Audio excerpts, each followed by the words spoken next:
was anticipated to be one of, if not the very final, delivery assignments of my shift that evening. I was employed at a local pizza establishment known as Marco's Pizzeria. One of my supervising colleagues, Frank, was also working the nocturnal hours alongside me.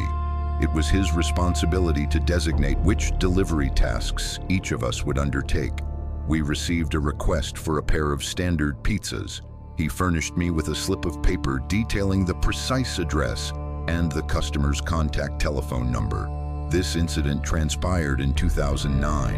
At that time, my personal mobile device lacked integrated GPS capabilities. I possessed merely a basic flip phone. Furthermore, I was not equipped with one of the portable GPS units, such as those manufactured by Garmin.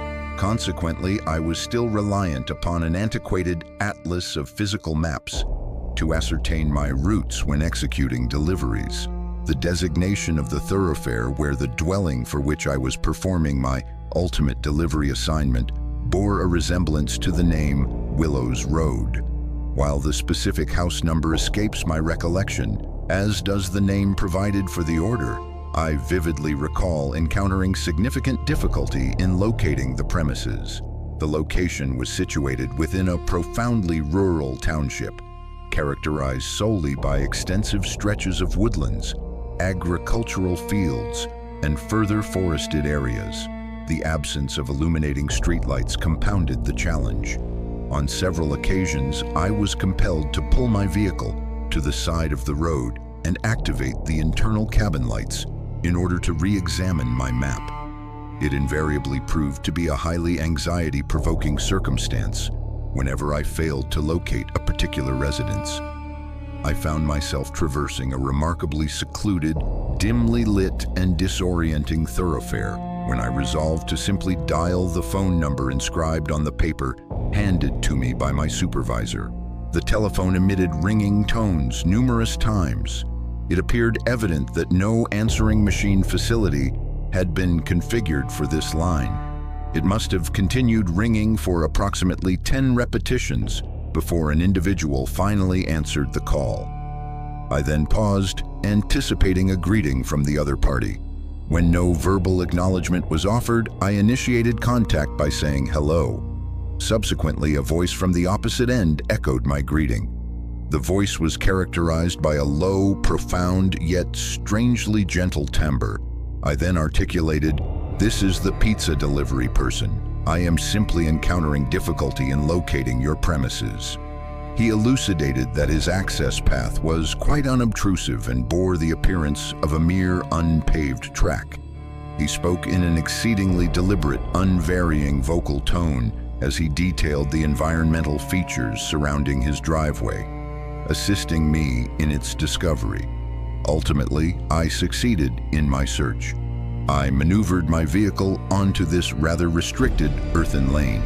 It was unequivocally effortless to overlook. Approximately 30 seconds elapsed as I proceeded cautiously and at a low speed along it until a compact single-story dwelling became visible. A subtle orange luminescence emanated from within the residence, discernible through one of the window panes. I positioned my automobile adjacent to the sole other conveyance discernible, which was a dilapidated pickup truck.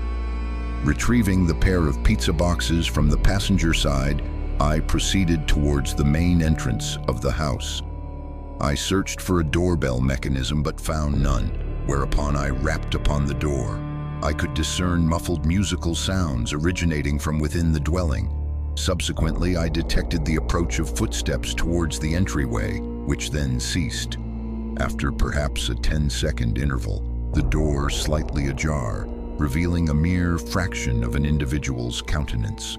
I could, in essence, perceive only one of their eyes cautiously observing me. With a hint of apprehension, I inquired, "Hey, you're the one who ordered the pizza, correct?" The male voice responded, "Oh, yes, the pizza." I immediately identified the voice as that of the person I had spoken with on the phone earlier. An unsettling silence ensued.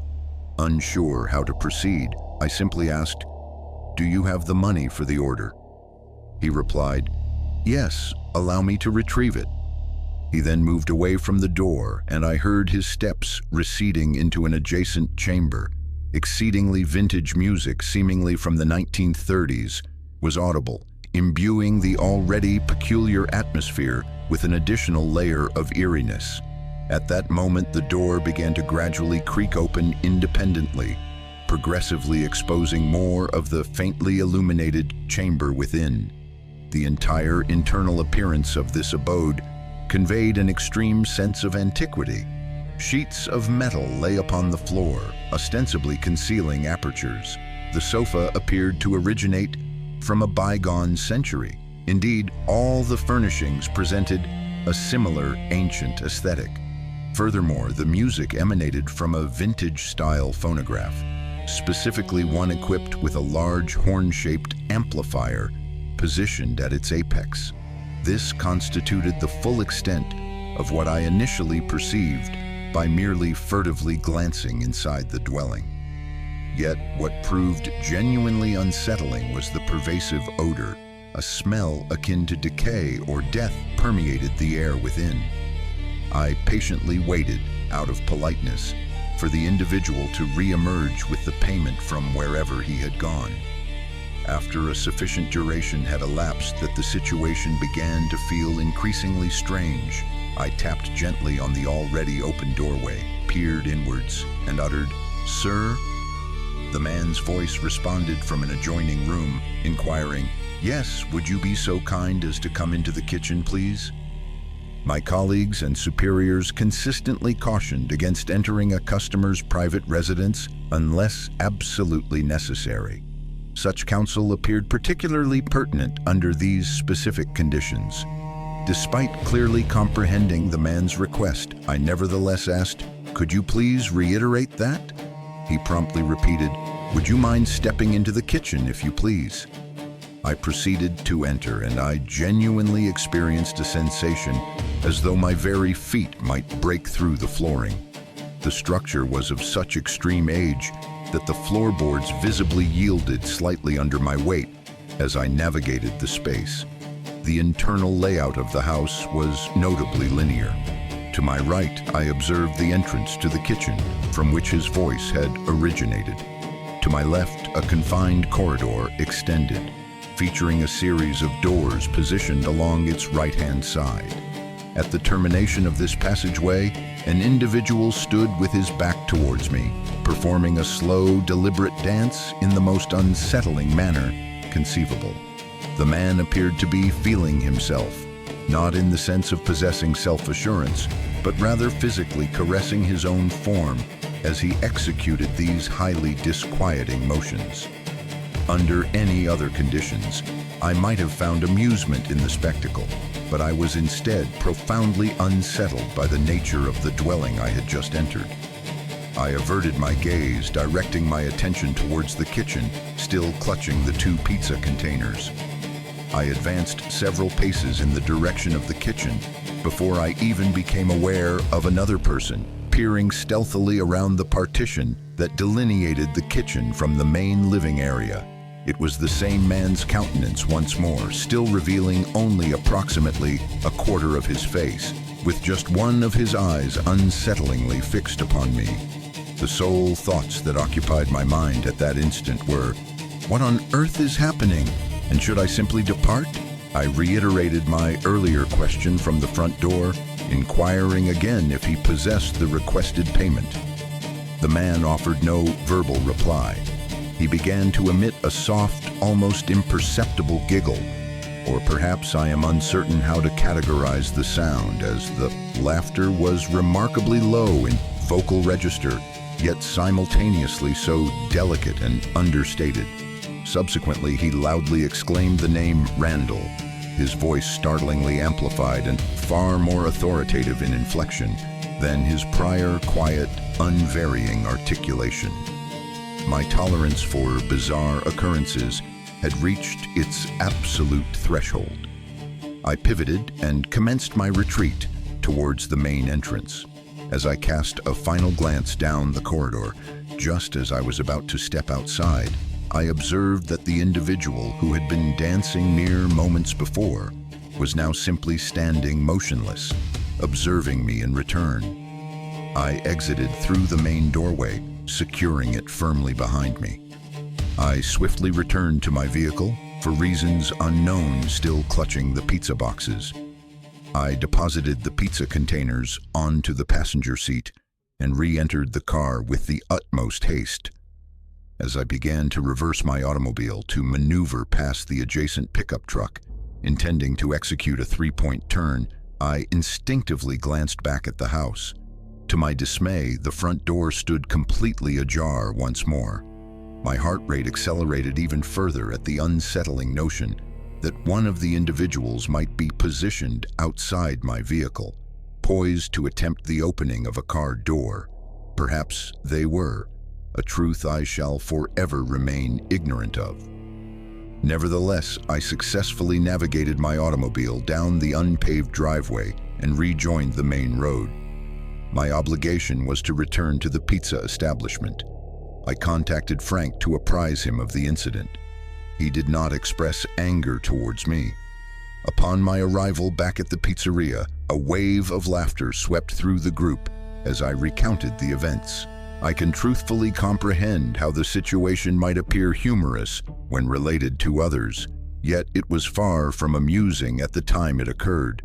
Whatever inexplicable occurrences transpired within that dwelling were profoundly abnormal, and I am convinced they harbored no genuine intention of purchasing pizza. Since that night, I have experienced numerous recurring dreams in which I perceived that man's face, furtively observing from behind a partition. Following this disturbing encounter, I ceased the practice of entering any customers' houses or apartments during the course of my delivery duties. Story 2. At present, I am 20 years of age, though at the juncture this narrative unfolds, I was 19. My residence is located in Newark, Delaware, a municipality typically characterized by its diminutive size and tranquil atmosphere. This peacefulness, however, undergoes a notable transformation when the academic term commences in both the autumn and spring. Newark serves as the location for Delaware State University, a sizable and extensively esteemed academic institution within the United States. It additionally possesses a widespread reputation as a prominent social hub for students. Consequently, with the arrival of the university population, the general ambiance becomes considerably more vibrant. In any case, my employment involves serving as a bicycle delivery operative for Quick Bites, a position I continue to hold as I recount this experience. This particular incident occurred on either a Tuesday or Wednesday evening during the spring season, specifically in either late April or early May. The precise date eludes my memory. My customary work period extended from 7 p.m. to 2 a.m. The Quick Bites establishment where I am employed maintains its operational hours until 2 a.m. on weekdays and 3 a.m. on weekends. This schedule designates our outlet as one of the few businesses remaining open in the locality, apart from various drinking establishments. Consequently, a considerable number of intoxicated university students frequently inundate the premises, eager to place orders. It is self-evident that the environment often becomes quite chaotic.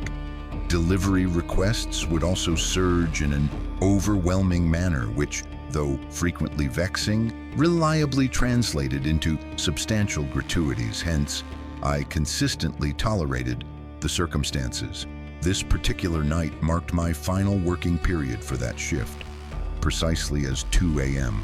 approached, a solitary ultimate delivery request materialized, and it fell upon me as the next in rotation to undertake it. This prospect caused me considerable irritation, as my sole desire was to conclude my work period and return home for much-needed rest. Nevertheless, I resigned myself to the task and accepted the delivery, as I was presented with no alternative. I was intimately familiar with the designated street, immediately comprehending the route to take. It is pertinent to note that our reliance on bicycle deliveries stems from the occasional congestion of the roadways during the university term. Thus, bicycles sometimes enable us to complete deliveries more expeditiously. I propelled my bicycle with the maximum possible speed towards the specified residence, reaching it in under 10 minutes. Upon arrival, I rapped upon the door with considerable force, but received no response. I knocked once more, employing greater volume this time, yet silence persisted. A degree of annoyance began to build within me as I recalled that if no one emerged, I would be obligated to transport the order back to the store, implying that this delivery would amount to a significant expenditure of my valuable time. I dialed the telephone number provided on the receipt, but the call went unanswered. I was on the verge of contacting the store when I distinctly heard it for the first time, faint rustling noises emanating from a cluster of bushes situated directly opposite me on the other side of the street.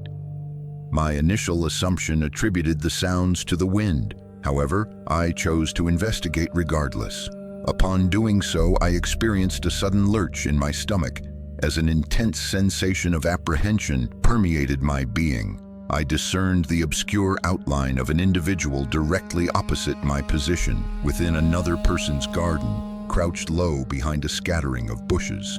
Although I was unable to distinguish any specific facial characteristics, I became acutely aware that this person, whom I presumed to be male, was staring directly at me. My heart began to pound rapidly, yet it did not appear that this individual had become aware of my own recognition of their presence. I feigned ignorance of their existence and proceeded to knock forcefully upon the door once more. Still, no response was forthcoming. My panic steadily intensified as I contemplated the unsettling possibility of a premeditated ambush. I executed a swift, covert observation, confirming that the individual remained in their crouched position behind the foliage, persistently observing me. My overriding desire was to escape the situation immediately. Consequently, I resolved to knock persistently and with maximum possible volume upon the door until someone finally responded. The duration of my knocking felt interminable, extending as though for hours, but eventually an individual emerged somewhat clumsily from one of the internal rooms and languidly opened the door, their tone indicating annoyance. When I informed him of the delivery, he stated that he had not placed the order himself, suggesting it was likely his roommate. To my unfortunate dismay, the individual who had indeed placed the order was located on the upper floor of the residence, in his room, having passed out due to intoxication. How he could have lost consciousness so swiftly after making the order remains inexplicable to me. The resident then ascended the stairs in an attempt to rouse his roommate. Less than a minute after he had gone upstairs, I abruptly detected additional rustling sounds and executed a rapid backward glance. Upon doing so, I observed that the man had advanced slightly closer, presumably to gain a more advantageous vantage point for observing me. It was evident that he continued to monitor my movements. My sense of apprehension grew more acute. I was almost tempted to enter the house myself, seeking refuge from the persistent scrutiny of the man outside, but I reasoned that he would likely abscond with my bicycle, thereby rendering me unable to perform my professional duties. Furthermore, I was uncertain if this individual was armed, or if he might attempt aggressive action should I enter, which would then endanger both residents within. Fortuitously, the resident's absence upstairs lasted for only a minute. He reported that his roommate's door was secured, and that the roommate had failed to respond when he had knocked. By this juncture, my overwhelming desire was to vacate the premises, so I informed him that he was welcome to sign for his roommate's delivery. He initially expressed reluctance, noting the absence of a gratuity on the order. However, compensation was the absolute least of my concerns at that moment. I reiterated my suggestion repeatedly, and eventually he affixed his signature on behalf of his roommate. I then handed him the package and offered a swift expression of gratitude. The instant he closed the door, I rushed towards my bicycle and mounted it, poised for immediate departure. Yet, precisely as I engaged the kickstand, I heard the man suddenly burst forth from his concealment behind the bushes. I rapidly pivoted my head to the left and observed the man now sprinting directly towards me. I could discern that he was attired in what appeared to be denim trousers, sturdy boots, and a black hooded sweatshirt with the hood drawn over his head. Additionally, what I believed to be some form of mask obscured his face, as only his eyes were visible. Furthermore, though I cannot state with absolute certainty, it seemed as though he was clutching a bladed weapon in one of his hands. I understood that immediate action was imperative. Executing a sharp U-turn was not an option, as he would likely intercept me before I could make my escape. To compound the precariousness of the situation, all adjacent roadways terminated in cul-de-sacs. My sole viable course of action was to proceed towards a bicycle path situated in close proximity. Despite the fact that this trail was entirely unilluminated and my bicycle lacked a headlamp, I recognized it as my only opportunity for evasion. I pedaled with a velocity greater than any I had previously achieved, entering the utterly dark trail and traversed its length, continuously scanning for shadowy figures and straining to detect any sound of pursuing footsteps. Fortunately, the path was not extensive, and I knew its layout intimately. Nevertheless, I was in an extremely heightened state of paranoia at this juncture and found myself becoming startled by even the slightest audible disturbance. I did not, however, observe the man while I was navigating the trail, and I successfully returned to the store unharmed. I found myself hyperventilating uncontrollably as I attempted to mentally process the shocking events that had just transpired. I chose not to disclose the incident to either my supervisor or my colleagues, nor did I contact law enforcement, given that I had not obtained a clear visual identification of the assailant.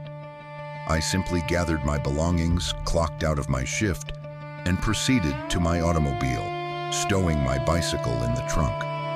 I felt an overwhelming sense of gratitude that I had opted to drive that particular evening.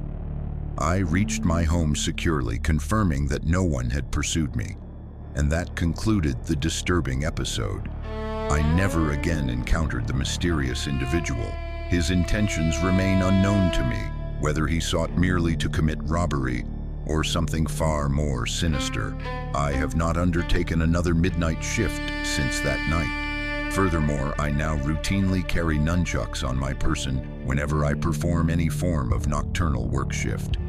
Newark is not widely recognized as a hazardous municipality. Thus, the very occurrence of this incident within its confines profoundly demonstrated to me that unforeseen events can transpire anywhere, to anyone at any given moment, irrespective of an area's perceived safety or inherent risks. Story 3. I was previously employed as a delivery driver for an application-based service known as Dine Dash. At the time, I was experiencing difficulties in settling my outstanding student loan obligations, compelling me to exert considerable effort to earn as much money as possible. I was still residing with my parents during that period. The hour was late in the evening. My task involved collecting an order from a fast food establishment situated in Wilmington, North Carolina, and transporting it to a residential address approximately 20 minutes distant. I frequently undertook late-night deliveries and app-based passenger transports, as the compensation was more favorable, and I could complete a greater volume of assignments unhindered by vehicular congestion. I was already en route to the specified address. My journey was taking me away from the more densely inhabited residential zones of Wilmington, proceeding towards the more tranquil sector, characterized by expansive forests and agricultural lands. The majority of the thoroughfares in that vicinity were utterly devoid of light and vacant of any other vehicles at such a late hour of the night. I deviated from the primary road, turning onto a secondary route indicated by a dead-end sign. This was the very road to which the navigation instructions were guiding me, where the delivery address was located. I arrived at the final dwelling on this particular road. The illumination in nearly every small house along this stretch was extinguished. The environment was simply completely dark.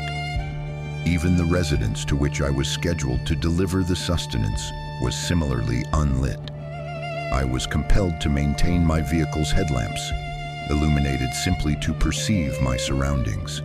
Furthermore, to prevent any missteps, I utilized the flashlight function on my mobile phone to guide my path towards the porch of this dwelling.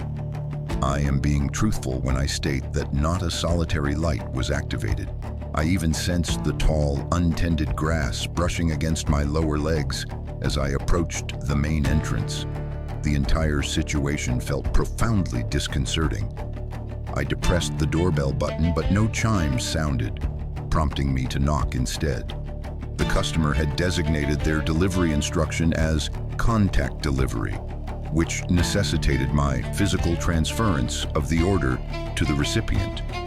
I transmitted a message to the customer, informing him of my presence at the front door and requesting confirmation of the address. He promptly read the message and replied, "Give me a moment." I responded with, "Okay," which he also read. I stood in the pervading darkness, observing the house's windows, anticipating the illumination of an interior light. My thoughts gravitated towards the strong conviction that this could not possibly be the correct address. I subsequently sent another message, inquiring if he could please write out his full address. He began to type. A considerable interval passed before he dispatched a message stating, "I can see you. You are at the correct residence."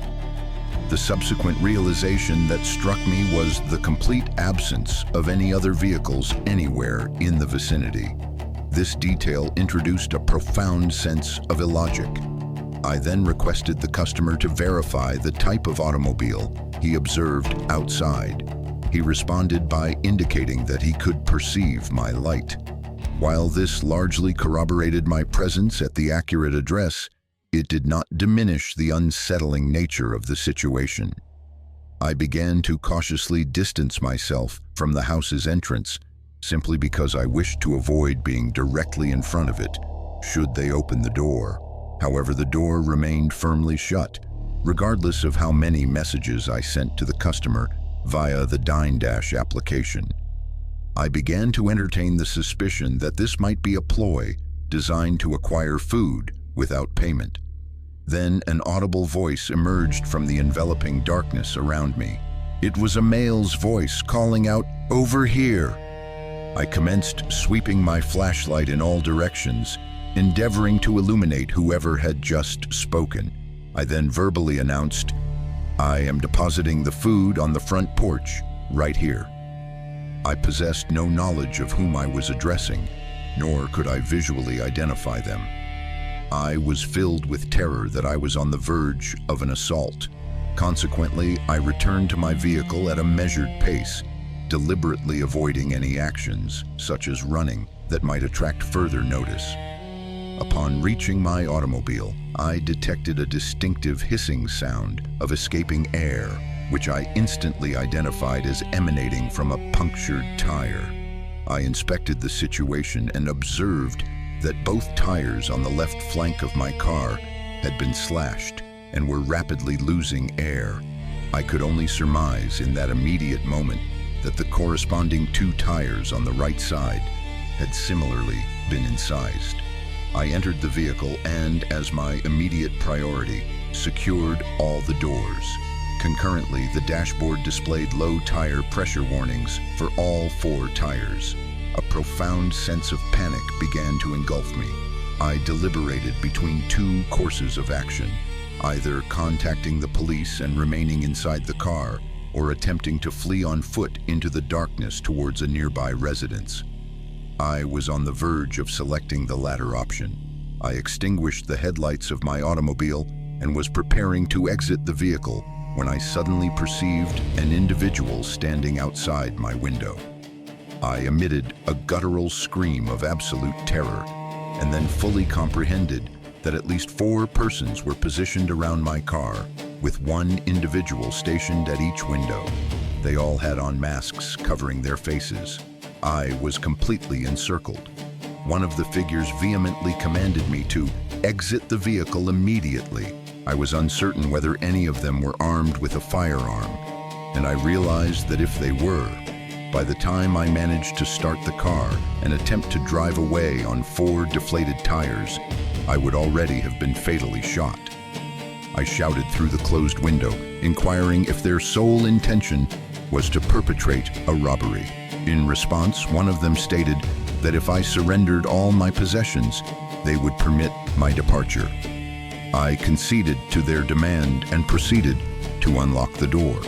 The very instant I did so, the individual positioned outside my door forcibly opened it and violently yanked me out. At this juncture, I was subjected to blows and kicks from at least 3 of the assailants. They stripped me of all my personal belongings: my smartwatch, my footwear, my wallet, my mobile phone, and even several items from the glove compartment within my car. I was abandoned on the ground as the collective group of men, whatever their precise number, fled into the enveloping darkness, leaving me in solitary isolation. From this point, I lost consciousness, and the subsequent thing I recall is regaining awareness approximately a half hour later, still prone upon the grass beside my vehicle. They had even taken my car keys. I managed to stand and guide myself towards the nearest source of illumination I could discern in the distance, which proved to be a modest dwelling situated further up the street, nearer to the primary thoroughfare. I rang the doorbell multiple times until an individual responded from behind the closed door. I explained that I had been injured and subjected to robbery and urgently required access to a telephone. Fortunately, the woman demonstrated a willingness to assist and permitted me to use a phone to contact law enforcement authorities and subsequently to arrange for roadside assistance to have my automobile towed. Finally, I placed a call to my father. Once the police personnel arrived on the scene, I was escorted back to my vehicle, where they conducted a brief inquiry and gathered all information I was capable of providing. Following the towing of my car, my father arrived to collect me and transport me home. My mobile phone's last recorded geographical position was located further down the street from the site of the incident, and it had remained powered off since the preceding night, strongly indicating that the assailants had likely destroyed the device. On the subsequent day, I furnished even further details to several detectives concerning my Dine-Dash account. They were rather swiftly able to track the customer account back to an individual named Logan, who, to summarize, purportedly reported his phone and wallet as lost. Therefore, the person who discovered or stole these items was the one who initiated the Dine-Dash delivery request with the express intention of robbing me.